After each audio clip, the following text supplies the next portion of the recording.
Good evening, everybody. It is my absolute delight to welcome you to our Rodham Institute Impact Speaker Series. Today is June the 1st, and we are extremely happy and honored to have Secretary Hillary Rodham Clinton with us, and we're going to have a conversation.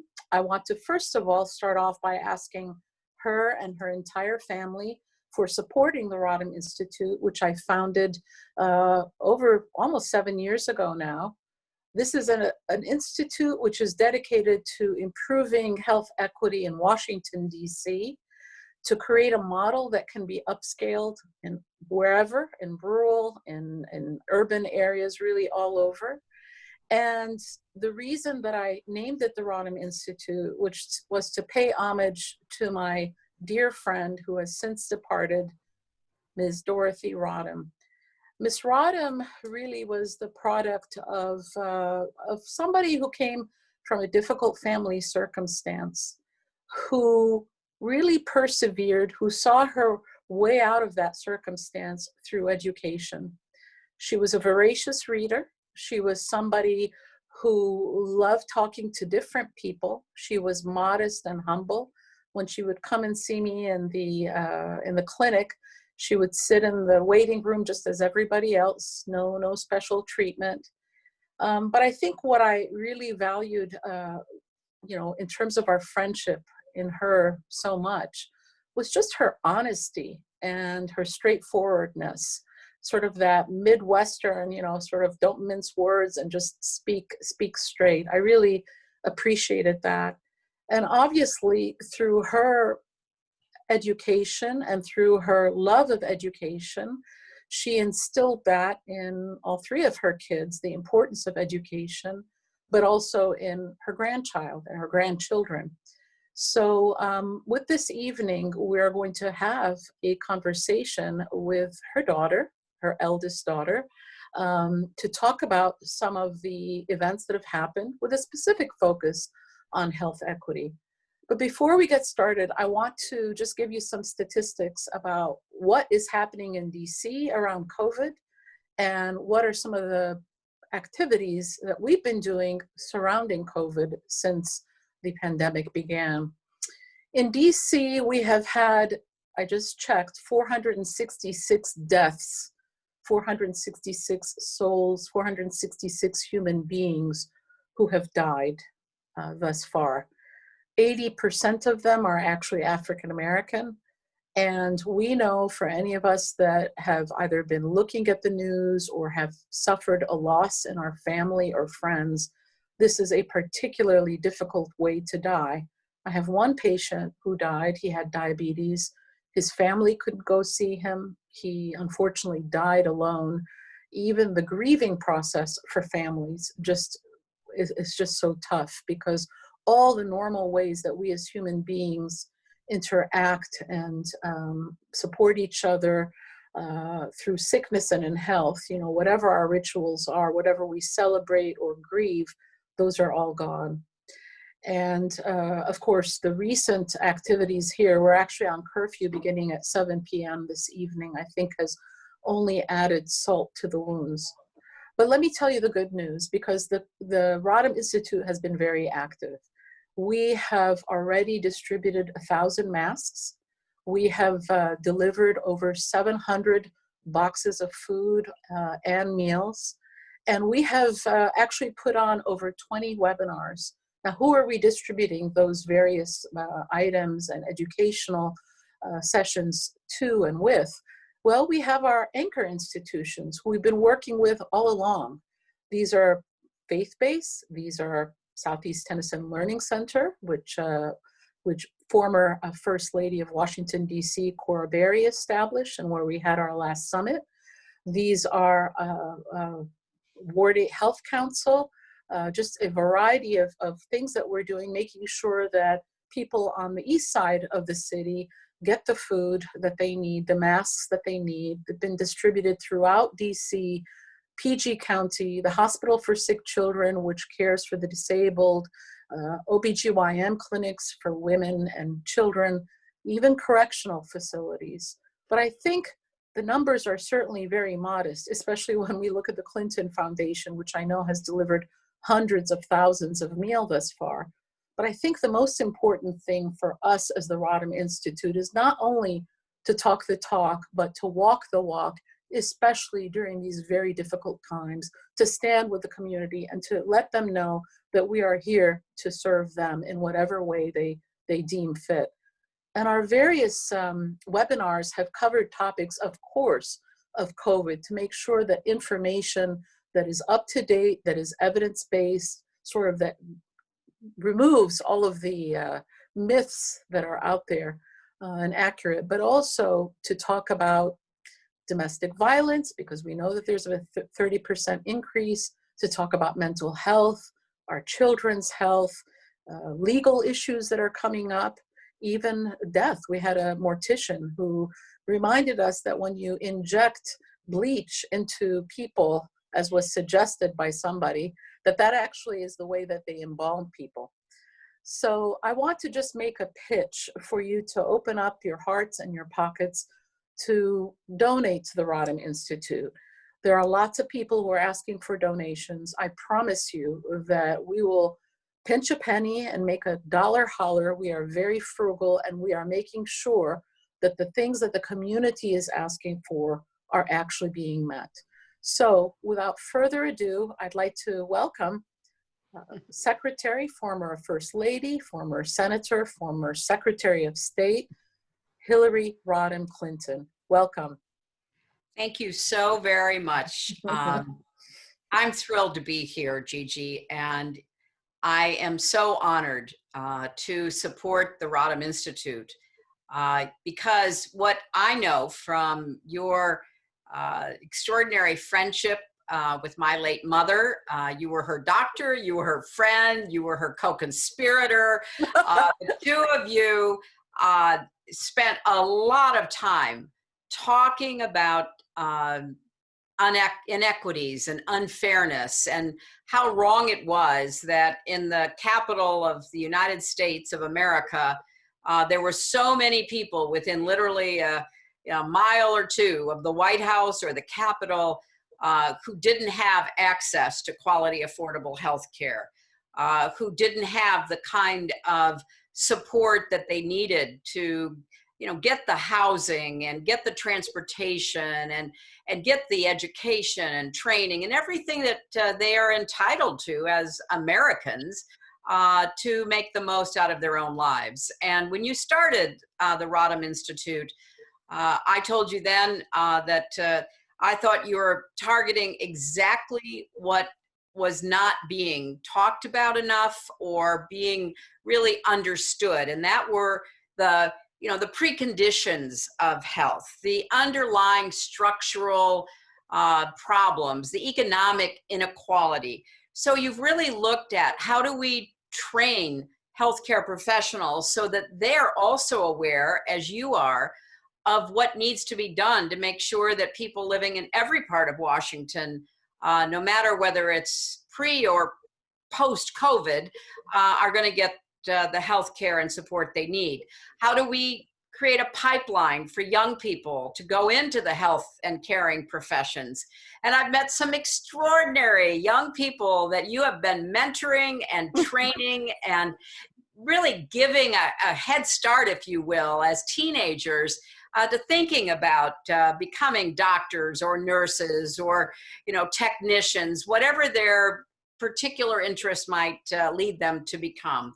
And then, of course, you understood, and I know that you've brought GW into this now, which is fabulous, that all of the institutions within the greater Washington area have got to work together.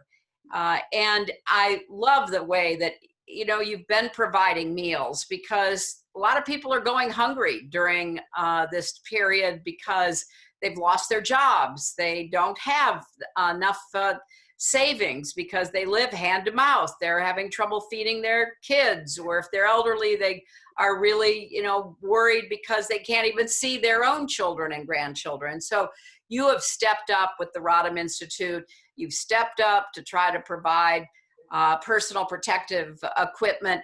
and to do it in places like corrections institutes where, a lot of people are ignoring the incarcerated and, the dangers that they face during this time. So I'm really proud of the work you're doing. I'm proud to be a supporter and a donor to the Rodham Institute. And obviously, I hope others will see that it's this connection that has been missing in our healthcare system.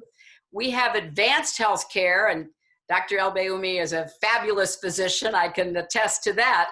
But so much of what she's told me she would like to do is not directly what she learned in medical school, but what she has observed as a frontline physician. If somebody has heart congestion and you send him back to his apartment with no air conditioning in the 100-degree summer temperature of Washington, he's going to be right back in the hospital. So there's so many needs that I think are being identified because of the Rodham Institute's work and the building of coalitions, the collaboration that you're involved in, that I think it's a real model. And I'm proud of what you've done, and I want to see that expand and go even further in the months and years ahead. Well, thank you for that. I forgot to mention that one of our partners that's co-sponsoring this and has a huge Facebook audience is blackdoctor.org.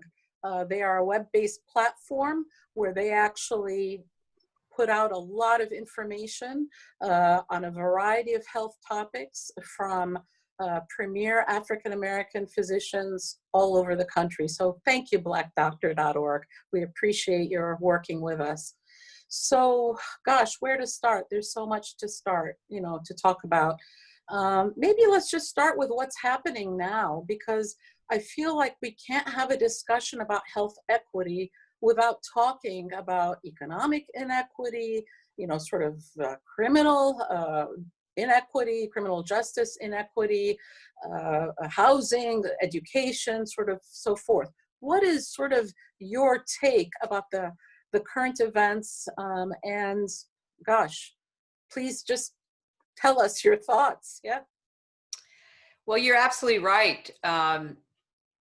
We live in an interconnected world, and all of these different problems that have been laid bare both by COVID-19, but also by the brutal killing of Mr. Floyd and others who have died within just the last several weeks at the hands of either vigilantes or police officers, lays bare the continuing problems we as a nation confront and need to take seriously and have an honest reckoning about. The structural racism, the inherent discriminatory and biased views that we are unfortunately still seeing acted out in so many ways across our country. And it's a terrible perfect storm, isn't it? That we have a pandemic that has taken so many lives, 103,000 plus in our country, and disproportionately African American, Latino, the elderly, the poor, people who had pre-existing conditions, that we have to wake up and say to ourselves, this is not the way we should be living as citizens of our country. We need to be much more committed to and effective in creating greater opportunity and greater equity. And then on top of COVID-19 and what it has wrought, we have this pent-up anger by so many people who understandably are saying, wait a minute, will this ever end? Something terrible happens. Some young person gets killed and nothing changes. It just keeps going. I started my presidential campaign way back in 2015 with a speech about inequities and about race. And throughout the whole campaign, we had a number of terrible, tragic losses from gun violence, either by civilians or at the hands of police. And I addressed them, and I got to know the mothers of so many of those who died. They were the mothers of the movement, a movement to end violence, a movement to change the way communities and the police who are sworn to serve and protect them live together, work together. And I know that this is a piece of unfinished business in America. And I just am so deeply saddened and outraged by what we see happening still. I don't think that violent protest and destroying property and destroying stores that people have worked hard to build up, I don't think that is the answer at all. But I think the legitimate cries of protest need to be heard. And we've got to do better than we have been doing. This is not sustainable in a country like ours. We have too much to try to achieve in the future. We can't leave anybody behind or out. And we need to come to terms with the deep structural inequities that unfortunately we have seen in just the last 3 months in both our healthcare system, our economic system, and our judicial system and law enforcement system. You know, health inequity really becomes sort of a focal point that really illustrates all of the issues coming together that are problematic in terms of the structural inequities, structural racism, and so forth. For example, I don't know if you're familiar with the study that came out of Virginia Commonwealth University, where they looked at the district, Maryland, and Virginia. And they looked at life expectancy. And in Georgetown, which is wealthy, on average, a person can live 94 years.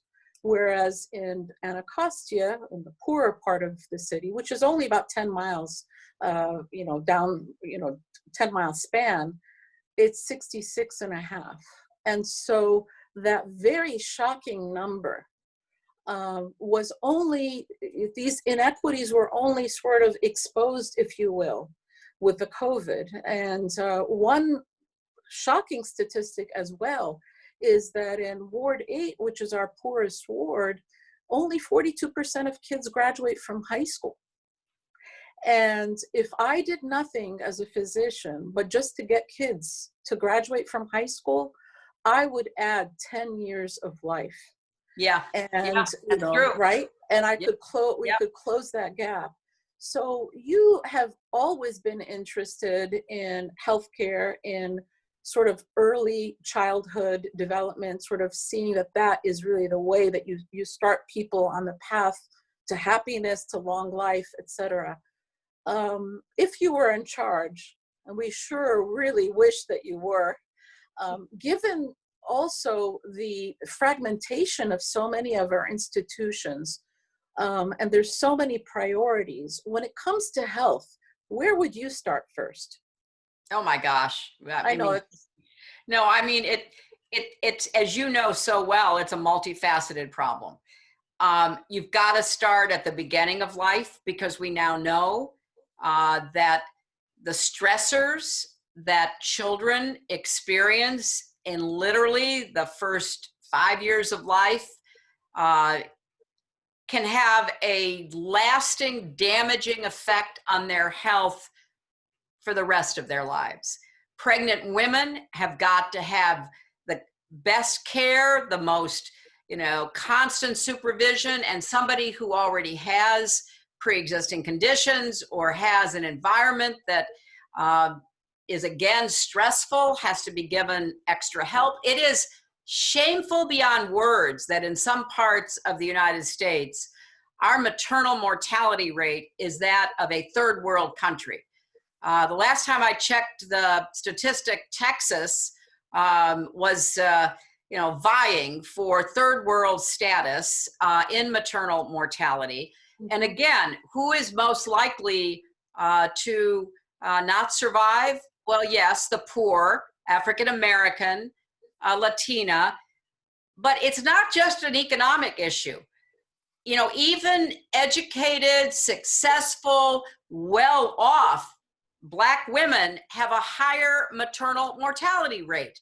So then you have to look at not only the inherent problems within their health and their challenges, but what is it in our system that doesn't treat all of us with the care that we deserve to have. So if you're Serena Williams, who is a multimillionaire and a world famous successful athlete, and you have to get out of bed after giving birth to your daughter because you know your body well enough to try to have to persuade the hospital staff that you are suffering, you know, blood clots. Well, there's something wrong with this picture. So you look at the individual stresses, the individual environments, and of course those have an impact. But you've got to look at the systemic treatment and expectations, how our institutions function, and how we must finally get a healthcare system that emphasizes primary health care, that tries to solve problems before they become more expensive and complicated.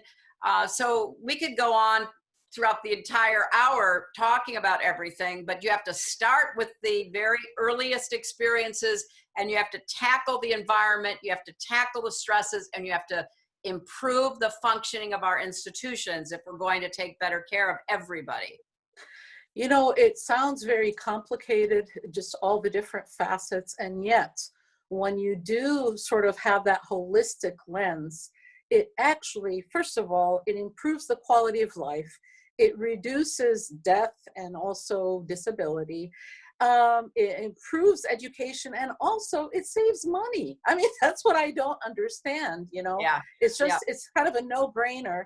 And Yeah. what I'm very proud of that's happening here in the District of Columbia, you know, we have over 100 partners, is that kind of holistic lens in the community, and the community leadership is really brought to bear. We have the Ward 8 Health Council that's led by Mr. Calvin Smith, who I believe you had met.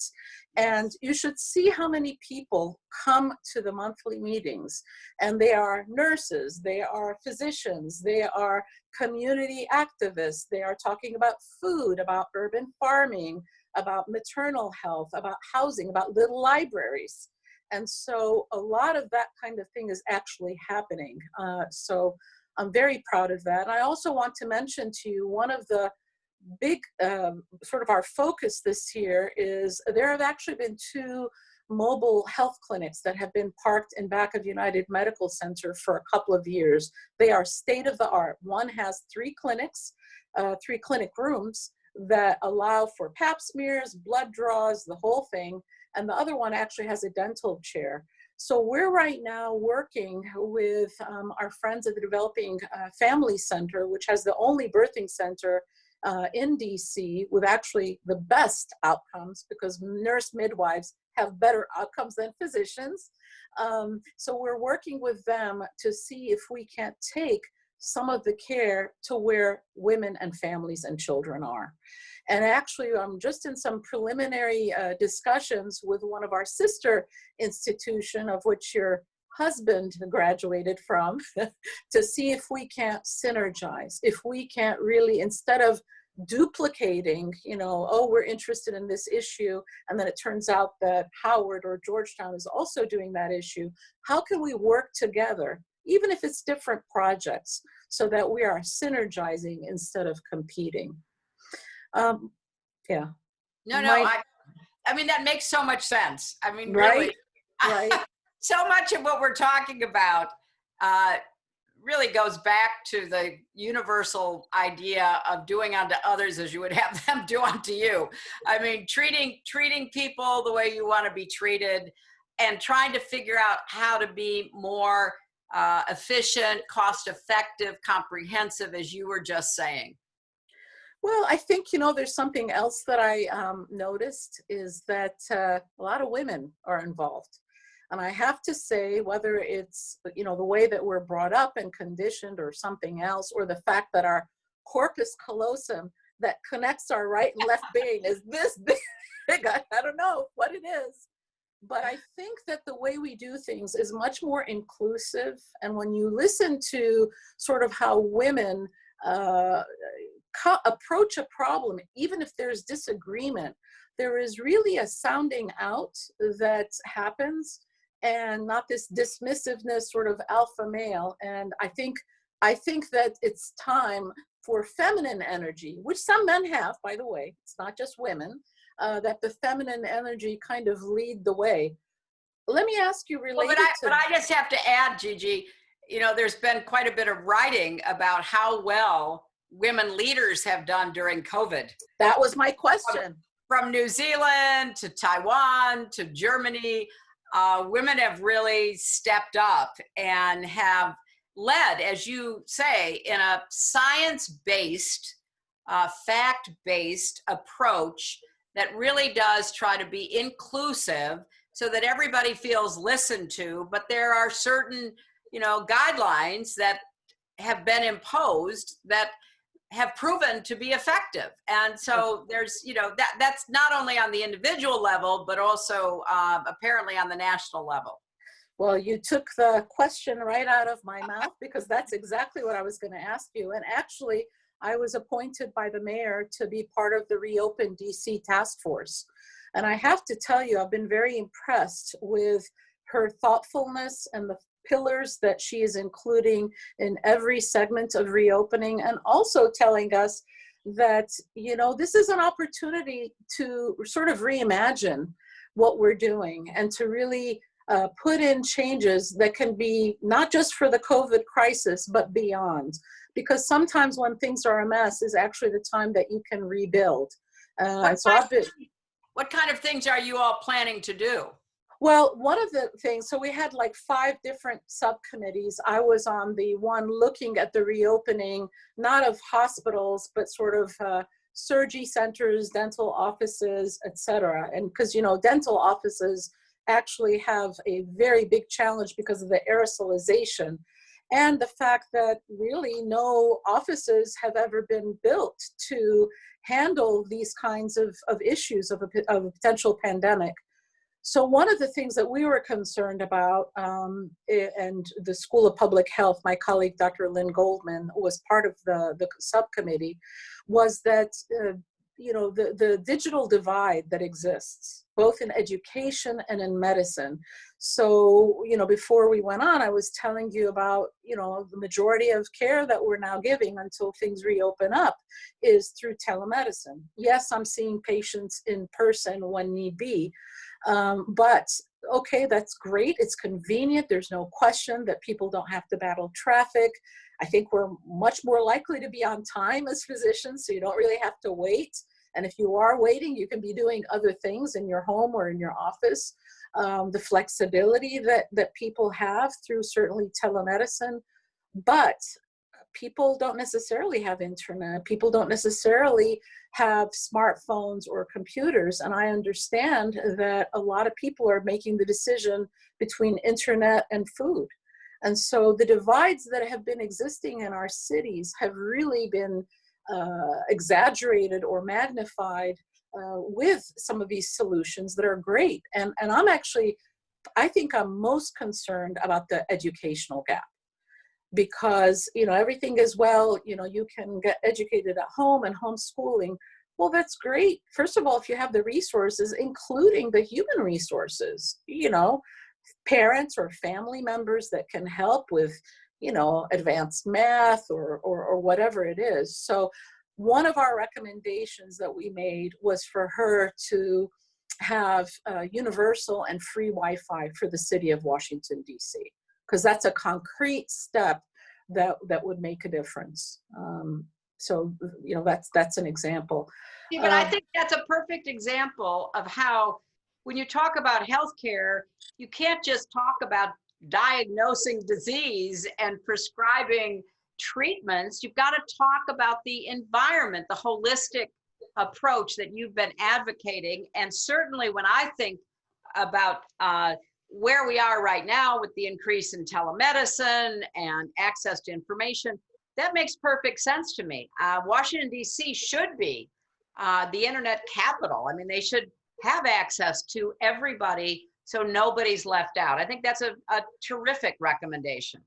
Yeah, and the other aspect that we've also focused on are the social determinants of health. So just to review for the audience, we as physicians like to think that we're sort of the end all and be all, but the reality is health access or care and the healthcare system only accounts for about 20% of health outcomes in general, or that's what contributes to life expectancy. And so things like food and education, we just talked about, water, the economic development and the conditions in which you live and work, all of those things really account for about 80%. And we were going to have our 7th annual summit on March the 12th that was dedicated to reducing the stigma around mental illness.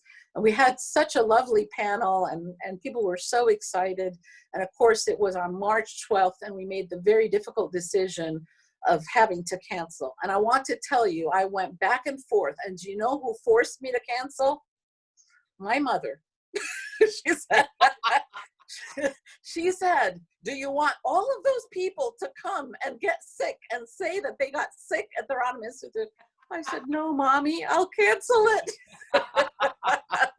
It doesn't matter how old you are, right? Listen to your mother. Yes, yes. So one of the things that I think a lot of people are not aware of is there are also the social determinants of mental health. And actually, it turns out that food correlates the most strongly with mental health severity intensity. And so I was just before, we started our conversation this afternoon, there was a story that was featuring, I believe his name is Dr. Williams out of Harvard University. And he's been studying the cumulative stress and its impact on African-American mental health and physical health. And, it was very interesting. He had 2 examples of somebody, an African-American who was killed, who had a gun, it was armed, versus one that was unarmed. And the unarmed person, as in George Floyd, the negative impact on mental health in the African-American community lasted 3 months. Whereas if the person was armed, then there was really no difference. And then he began to speak about how these cumulative effects, which we know can shorten the telomeres, in terms of one's genetic material, can increase risks of things like diabetes and cancer and all of these, various issues. But, mental health now is not just we're having a collective experience as a country, as a world, with a pandemic, because we're all kind of going stir crazy. Obviously, those people that have lost their jobs, lost, their ability to provide for their families. We're seeing the long lines at food banks. But now for the African-American community, there is sort of that extra layer. It's like the proverbial straw. What would you want to tell or say to the African-American community here in Washington, D.C., forget the country, but to, your friends like, Ms. Cora Berry or the mayor or other people that you may not know, people that you may have known through the Rodham Institute and Matt? What would you say? We need soothing words. We're obviously not getting them from a certain somebody that won't be named. What can you tell us to soothe the wounds? Well, I don't know that there is anything that I or frankly anybody can say, because the wounds are real. They're not imaginary. They're not exaggerated. They are deep and painful. And seeing once again the series of killings that we have experienced in just the last few months, Mr. Aubrey and Breonna Taylor in Kentucky, and obviously Mr. Floyd and others. We can't act like, this is business as usual and everybody express their their grief, their anger, their disappointment and discouragement, and then we all keep going. This is not working.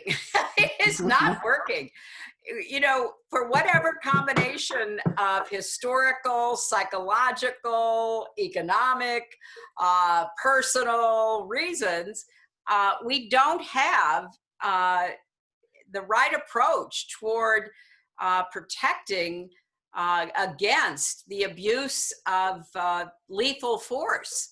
And that on the civilian side is this crazy attitude that has been enshrined in our country's psyche about the right to have the most horrific weapons at your fingertips. And I think, you know, it's hard to understand how we can come to some agreement with each other that this is not sustainable.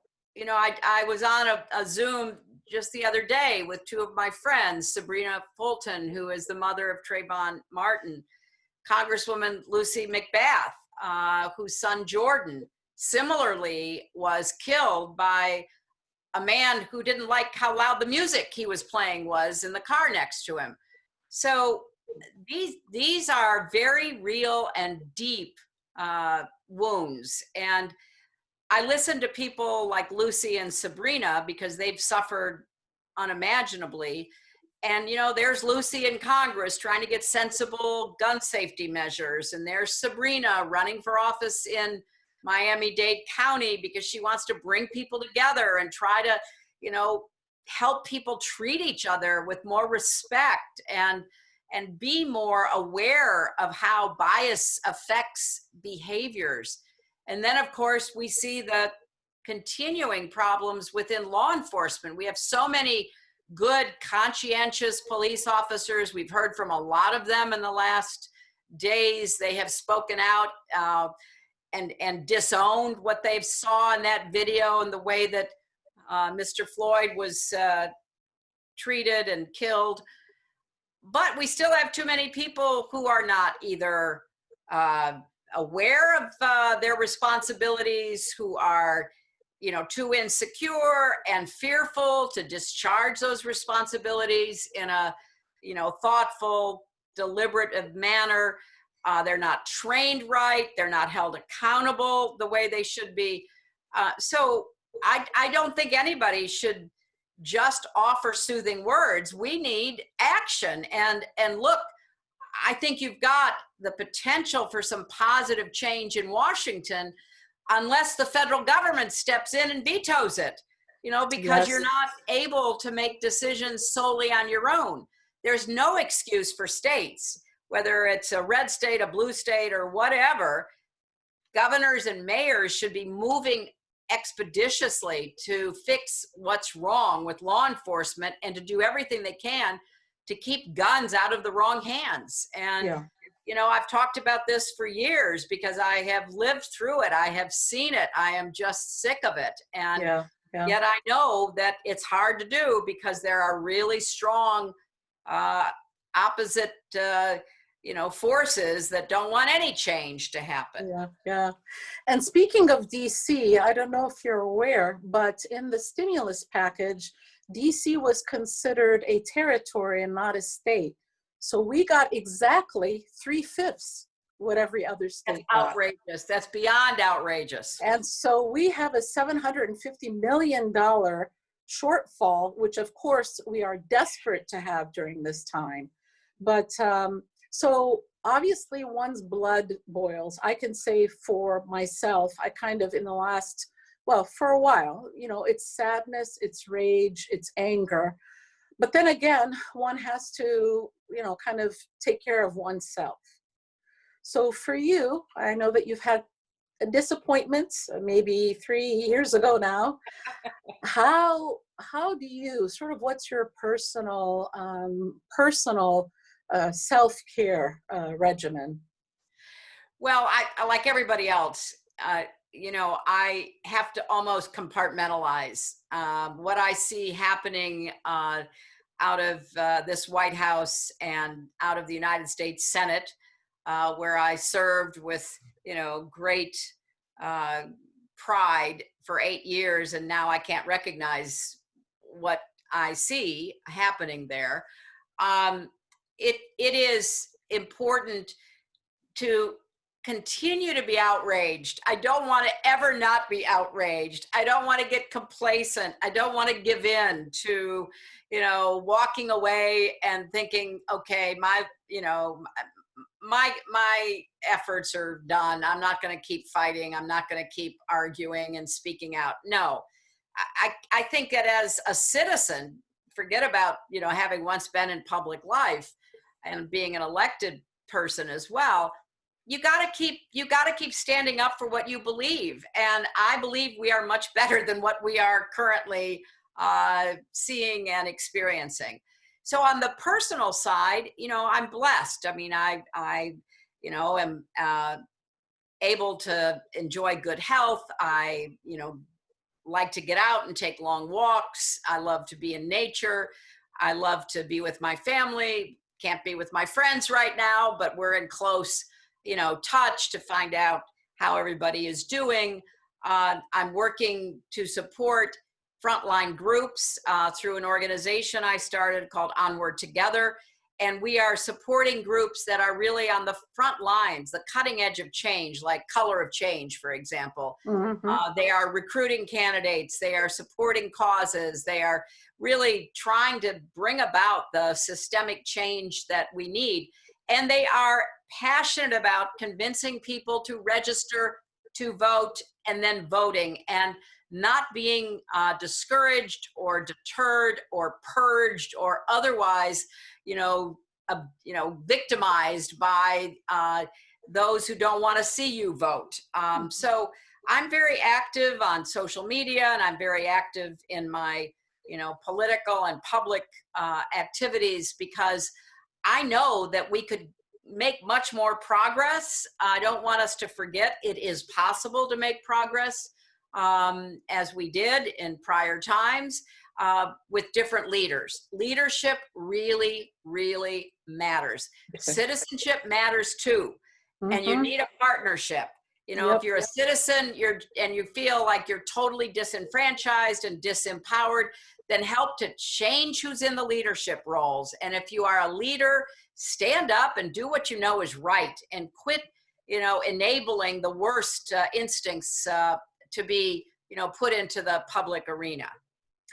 It's interesting because even though we're passing through a very dark time as a country, I actually am optimistic. And I'm optimistic because, first of all, because we were all in a pandemic together, everybody we all sat still at the same time. And so with horrible events that are happening, we're also watching that together in a way that I don't think we've been in sync in a long while. And I'm very heartened by the various groups that are working. I'm so glad that people are connecting the health equity issue with the economic, with the criminal justice, all of these issues, and really seeing them as a whole. But also the young people. I mean, they are really seeming to be, whether it's the gun violence and sort of taking that up as something that they wanted to speak about. So I'm actually heartened. And one of my friends said, well, it's like having a baby. You have to have these excruciating labor pains before you have a baby. And so I pray that's true. Unfortunately, I think that we may see things get a little worse before they get better. But vote, vote, vote. Well, but I think, Gigi, I mean, you have to be an optimist if you are trying to get things changed. You wouldn't do it otherwise. And Right. I remain optimistic despite my disappointments and despite, how far we're falling short from where I think we could be. And I really like the point you made. Everybody's been in the experience of COVID. Some people have been better behaved than other people, but everyone has had to admit that this pandemic can affect them or can affect somebody they know or their neighbors. So that was a sense of solidarity. And I don't want to lose that even though we are now seeing very legitimate protesting against what happened in Minneapolis and elsewhere, we need to keep looking for ways that we can find some common ground to work on to make the real changes that will save lives, will create more opportunity, will create a more just and equitable society, as well as healthcare system. Said like the daughter of Dorothy Emma Rodham. So let me just check and see if there are any questions from Facebook right now. Let's see. So one of the questions has to do with sort of on a policy level when it comes to health equity. I mean, we certainly see the Affordable Care Act being dismantled. And yet we know that through the Medicaid expansion, actually maternal mortality went down. What do you see in terms of building on the Affordable Care Act, assuming that it doesn't get gutted completely? Well, the questioner makes a really important point. Where states expanded Medicaid, guess what? Healthcare improved. Where states refused to do so, like in Texas, problems got worse, like maternal mortality. Mm-hmm. So you can have a real world comparison. You know, when somebody says, well, money's not the issue, they're talking about somebody else's issue because money is the issue. You've got to get access to services, and services have to be available and affordable and of high quality. So I think the first order of business has to be to save the Affordable Care Act, but that's not nearly enough. We've got to save the Affordable Care Act because it's as far as we ever got. You know, I tried back in 93 and 94 for universal health care. We got the Children's Health Insurance Program, and then under President Obama, we got the Affordable Care Act. Well, you've got to be able to save the protections in the Affordable Care Act. And then you've got to be able to expand it and to strengthen it and to make sure that we get to universal health care. There are a couple of different ways of doing it. You know, I've studied the healthcare systems in other parts of the world, and each of them has strengths, and yes, each of them has weaknesses. So we should be learning about best practices from everywhere. Mm-hmm. And we should be then implementing those best practices. So I'm going to continue to support the Affordable Care Act, but hopefully if we get a change in the Senate, we get a change in the White House, we're going to be able to work effectively to expand healthcare to make it universal. And that should be our goal. Mm-hmm. How do you think that this environment, whether it's the COVID and even switching to telemedicine, telehealth, or teleeducation, what kind of an impact do you believe it might have on women, working women, and families? Well, I think that in general, telemedicine and telehealth are big positives. But as you rightly said earlier, they've got to be done right. And it is absolutely essential that people have the access through the internet to be able to consult not just on physical health, but also mental health. Mm-hmm. And there have to be, again, best practices. What are the best ways for physicians, physicians' assistants, nurses, midwives, pharmacists, others to be able to utilize telemedicine and telehealth? And the consumer, the patient, has to be willing to get educated and mm-hmm. not to be led astray by what they read on the internet. There's so much phony information that can be very harmful if people are not given the good, positive, factual-based information that they need. And that's where good, smart telemedicine with reliable professionals comes in, so that people can get their questions answered. They can be given a good set of recommendations. And with respect to women, you know, women are the primary decision makers when it comes to healthcare. We make the decisions about our own lives, about our families' lives. So I think telemedicine can really be a a positive in the lives of busy women who want to get answers, want to take care of their, their families as well as themselves. So I'm hopeful that we're going to get the right standards and absolute universal accessibility so that telemedicine can actually deliver on its promise. Do you know that when men marry women, their life expectancy goes up? And guess what happens when women marry men? I'm not surprised. Remember those sisters, the Delaney sisters that went Yes. to do yoga at age 80? Well, neither one of them were married, and they credited their life expectancy. No, I'm just kidding. I think men are great. Everybody's important. So this is not a male bashing, just a statement of facts, right? I'm just stating the facts. You've been very generous with your time. In closing, what are some of the, I don't know, we've had a lot of discussion about sort of health and health equity. I forgot to ask you, what's the Clinton Foundation doing? Because I know you've been doing quite a bit with meals and so forth. Would love to hear some more about the Clinton Foundation's work. Well, yes, the Clinton Foundation has been deeply involved in working with World Central Kitchens, the wonderful program that Chef Jose Andres started. We've worked with him in other places around the world, like Haiti and Puerto Rico.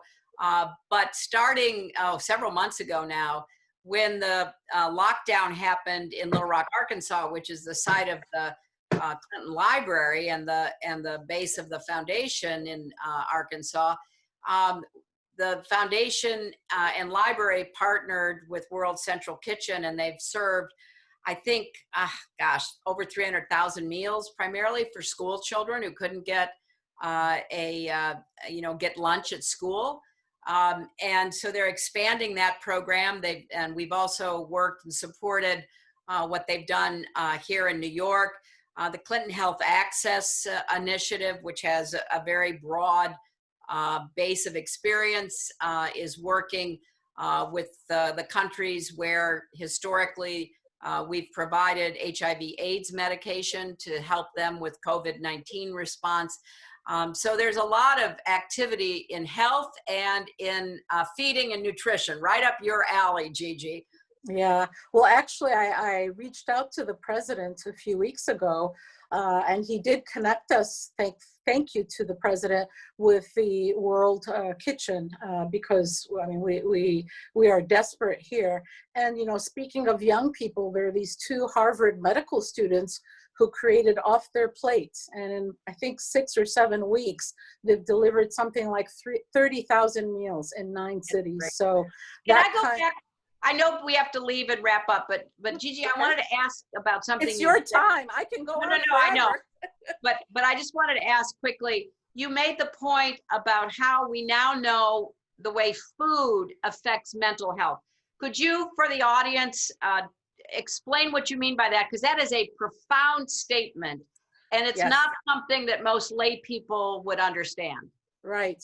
So the social determinants of mental health, just like the social determinants of health, social determinants of education or employment, basically says how well controlled or not well controlled somebody's mental health is. So of course, seeing a psychiatrist or a therapist or a social worker, psychologist, talk therapy, medication, combinations of those two are extremely important. Housing. But actually, when you find out what the most important social determinant of mental health, it's food. So I had a homeless patient years ago, and this was when you would keep people in the hospital for months who had AIDS.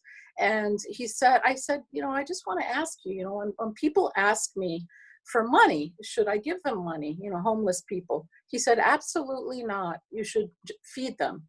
Maybe more expensive, but give them a meal. And I always think about him because in his wisdom, he was saying something, whether he was overt or realized it or not, but most of the homeless people are actually mentally ill.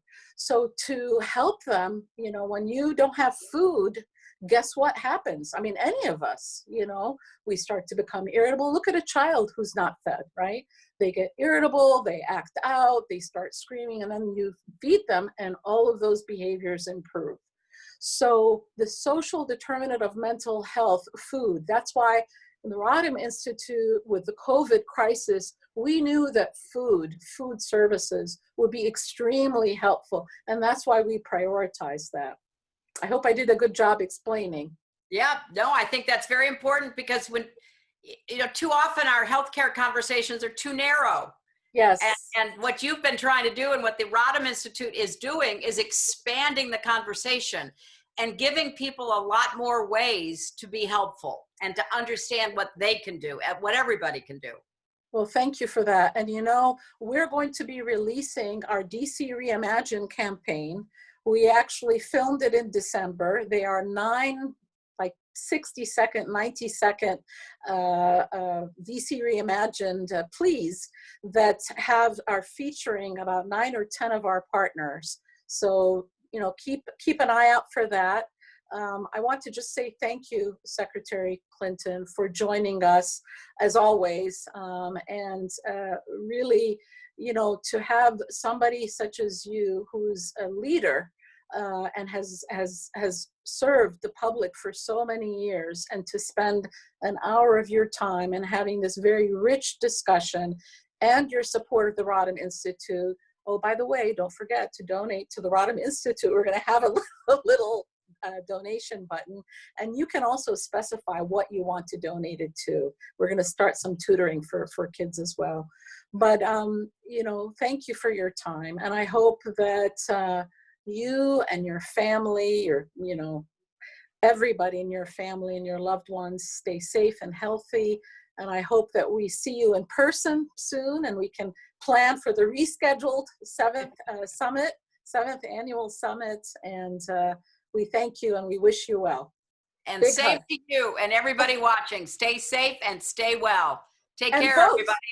And vote. Okay. Thank you. Bye-bye. Thank you so much. Take care.